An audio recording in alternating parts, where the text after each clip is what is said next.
ایک شخص جو کہ پہلے عیسائی تھا، پھر بعد میں اس نے اسلام قبول کر لیا۔ اسلام قبول کرتے ہی اس نے سورہ العمران، سورہ بقرہ کو حفظ کر لیا اور بعد میں نبی کریم صلی اللہ علیہ وسلم کا منشی بن گیا۔ لیکن کچھ ہی عرصہ گزرنے کے بعد وہ شخص دوبارہ مرتد ہو کر عیسائی ہو گیا، اور جب عیسائی ہونے کے بعد وہ لوگوں سے کہنے لگا کہ میں نے جو محمد کے لیے لکھ دیا ہے اس کے سوا اور کچھ بھی نہیں ہے، انہیں اور کچھ نہیں معلوم۔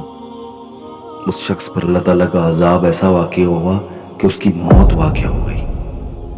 جب اس کے لوگوں نے اسے دفنایا، دفنانے کے بعد صبح کیا دیکھتے ہیں کہ اس کی لاش قبر سے باہر پڑی ہے۔ اس کے ساتھیوں نے کہا، عیسائیوں نے کہا کہ یہ شخص محمد کا دین چھوڑ کر آیا ہے، اسی لیے اس کے ساتھیوں نے اس کی قبر سے لاش نکال کے باہر رکھ دی ہے، لہٰذا انہوں نے دوبارہ قبر کھودی، اس شخص کو دفنا کر قبر بند کر دی۔ پر اگلے روز صبح پھر یہی معاملہ پیش آیا کہ لاش قبر سے باہر رکھی ہوئی ہے۔ ان شخص نے دوبارہ یہی کہا کہ اس نے محمد کا دین چھوڑا ہے، لہٰذا اسی کے ساتھیوں کا کام ہوگا یہ۔ انہوں نے مزید اتنی گہری قبر کھودی، اس کو دفنا کے بند کر دیا۔